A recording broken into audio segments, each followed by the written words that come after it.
parched soil and empty reservoirs, not just warning signs of drought in the summer, but increasingly the new normal in the early days of winter. The consequences are the same, if not worse, and farmers are entering an era of unknown extremes.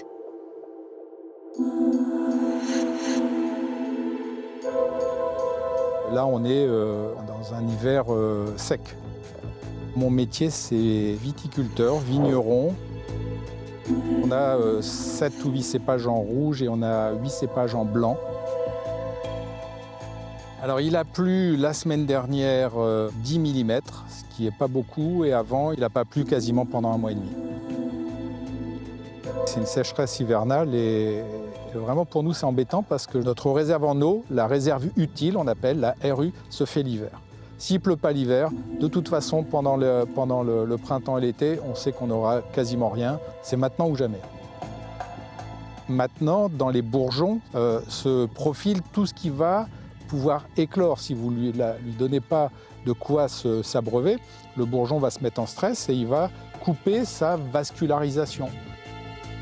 On peut avoir des rendements diminués parce que le bourgeon va limiter sa capacité de développement. On peut avoir des grappes qui sont mal formées. Donc nous, on a très peu d'eau le printemps et l'été, voire plus. Mais maintenant, on commence à ne plus avoir d'eau l'hiver.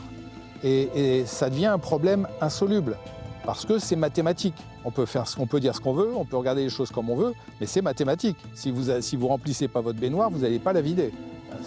C'est aussi bête que ça. La chance que l'on a, nous, c'est qu'on a 18 mètres d'argile sous les pieds. Donc s'il pleut l'hiver, on a une réserve et on a 7-8 mètres certainement suffisamment d'humidité pour ces vignes-là qui ont une soixantaine d'années. Mais sur nos plantiers, sur nos bébés vignes qui sont là, et elles n'ont pas encore eu le temps de descendre à 1 mètre, oui, ça va être un problème. Et si jamais on ne les aide pas, c'est sûr que ça va mal se passer. Moi, je ne veux pas irriguer. Irriguer, c'est en moyenne 600 000 litres d'eau par hectare. Vous avez 10 hectares, 6 millions de litres. Ça me paraît invraisemblable. On va peut-être changer nos cépages, avoir des cépages plus résistants, des cépages qui auront besoin moins d'eau. Peut-être qu'on fera moins de vin, mais je ne me vois pas irriguer les vignes. Je suis inquiet pour l'avenir, oui, c'est sûr. À moyen terme, nos vignes sont en danger.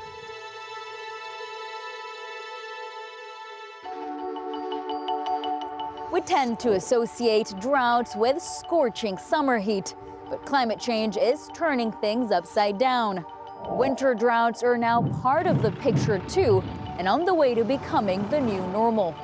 In the summer, excess heat draws out moisture from the soil and plants, but in the winter, a lack of rainfall combined with higher than usual temperatures mean the water table and reservoirs can no longer replenish themselves ahead of the summer season. It's a fatal combination, resulting in chronic water shortages.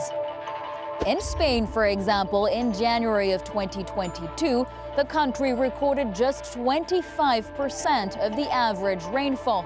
Here in France, certain areas haven't seen a single drop of rain in over a month. And it's a similar story in Portugal or California, where a prolonged drought has triggered wildfires. The risk of crop failure is high, and scientists are piecing together when and how droughts strike to help farmers face future dry spells.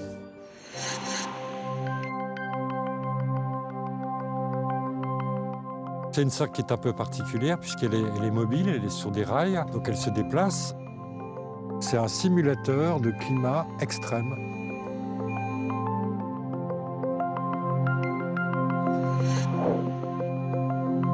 Derrière nous, vous voyez une expérimentation d'espèces fourragères que l'on va étudier sous l'effet de la sécheresse en été. Ce sont des plantes qui font partie des prairies et qui sont donc tout à fait adaptées pour la nourriture des bovins, des ovins. On a un système automatique qui détecte l'arrivée des pluies et à chaque fois qu'il va pleuvoir entre le mois de mai et le mois de septembre, cet abri va se placer sur les parcelles pour empêcher que la pluie les atteigne. Et donc elles vont souffrir progressivement du manque d'eau. Alors, grâce à ce système, effectivement, on peut simuler des sécheresses bien plus fortes que celles qui se produisent actuellement ici. Là, par exemple, en 2019, on a écarté 500 mm d'évapotranspiration qui n'ont pas été complétés par les pluies. C'est ce qui se produit assez régulièrement en zone méditerranéenne.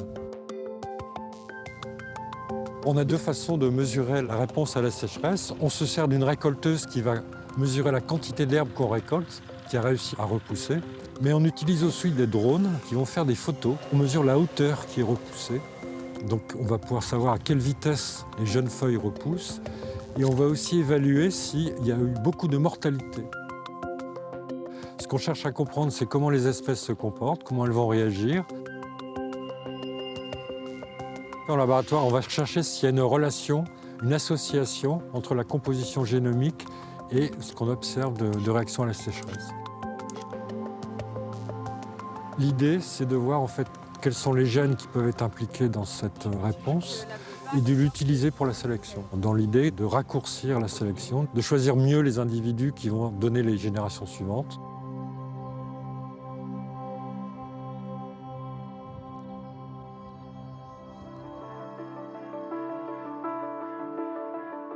Ici, c'est une ferme qui est très sensible au stress hydrique.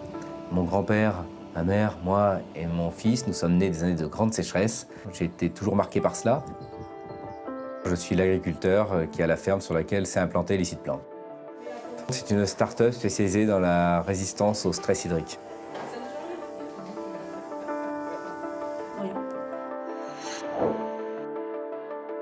Donc nous avons développé un produit, Besta, à base de phytostérol. Les phytostérols chez la plante, c'est responsable de l'adaptation de la physiologie des plantes à des conditions de vie différentes. Ça peut être le stress hydrique, ça peut être le stress thermique, ça peut être le stress salin, c'est tous les types de stress que la plante va rencontrer. Ce produit est un extrait naturel de plante. Ça va fermer partiellement les stomates. Les stomates, ce sont les pores de l'épiderme de la plante, tout comme on a des pores sur l'épiderme humain. Et c'est ça que l'on vient fermer partiellement. On a prélevé des feuilles, des morceaux de feuilles, que l'on observe ensuite au microscope pour vraiment voir que les stomates se ferment. Donc la plante, au bout de 10 minutes, commence à fermer ses stomates et le plein effet est au bout de 48 heures. Donc c'est des délais très rapides. La plante, en limitant sa consommation d'eau, va avoir une durée de vie dans un bon état plus longue, parce qu'avec la même réserve d'eau dans le sol, on va avoir une durée de consommation de cette eau, étant donné qu'on la consomme moins vite, qui va être plus longue. On pulvérise sur les feuilles. Donc il y a une plante sur laquelle on pulvérise de l'eau sans le Besta, et une plante sur laquelle on pulvérise de l'eau avec du Besta. Et la différence entre les deux, c'est qu'il y a une plante qui va s'assécher plus vite, qui va être desséchée, alors que l'autre va être encore verte.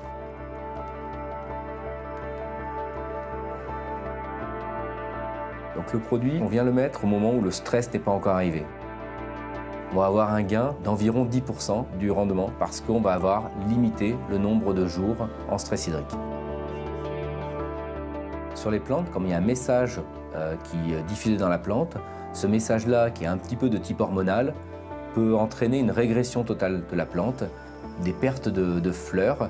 Donc les doses sont extrêmement strictes dans l'utilisation, parce qu'un surdosage peut entraîner une diminution du gabarit de la plante.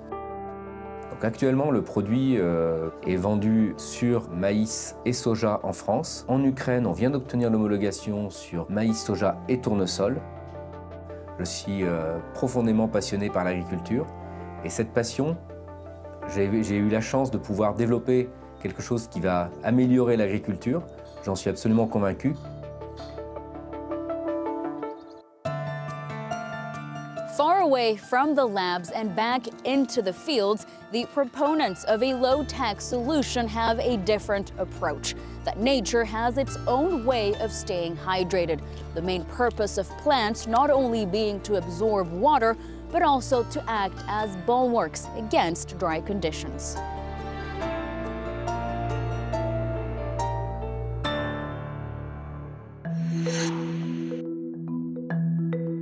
On va avoir de plus en plus d'épisodes, donc effectivement de sécheresse pendant l'été, mais également pendant l'hiver. On utilise l'arbre voilà, qui est issue une solution un petit peu naturelle pour lutter contre la sécheresse. L'agroforesterie, c'est un système de production agricole qui associe les arbres aux cultures. Soit on les associe autour de la parcelle, soit à l'intérieur des parcelles. Aujourd'hui, on va planter 1700 arbres et arbustes adaptés au contexte méditerranéen. On a une vingtaine d'espèces différentes. Donc quand vous allez avoir des arbustes qui vont pousser petit à petit, eh bien, ils vont avoir un effet significatif sur la température à proximité de la vigne. Ils vont avoir un effet sur la circulation du vent, et notamment les vents secs et chauds. Et donc, on va jouer sur l'effet protecteur en fait, de ces lignes d'arbres. Donc, qui vont permettre de filtrer le vent pour le ralentir et qu'il soit homogène et le plus doux possible pour le vignoble. Ce qui est important aussi de savoir, c'est qu'on a un effet très fort sur la température au sol. Par exemple, quand il fait 30 ou 35 degrés, votre sol, on peut atteindre des températures qui vont dépasser les 45, voire 50 degrés. Et dans le cas de l'agroforesterie, eh bien, on limite fortement ce stress hydrique, donc on a une vigne qui sera en meilleure santé. Alors depuis 10 ans, on a une demande qui n'arrête pas d'augmenter, que ce soit des éleveurs, mais des céréaliers et même des viticulteurs. Comment faire pour éviter de commencer à développer l'irrigation sur tout le vignoble? Et donc les viticulteurs cherchent des alternatives. L'agroforesterie en fait partie. Ces arbres, c'est un pari sur l'avenir. Je ne veux pas baisser les bras. Je pense vraiment que ces arbres vont nous aider à maintenir cette oasis qu'on a créée. On est dans le rush, il faut vraiment ne plus perdre de temps.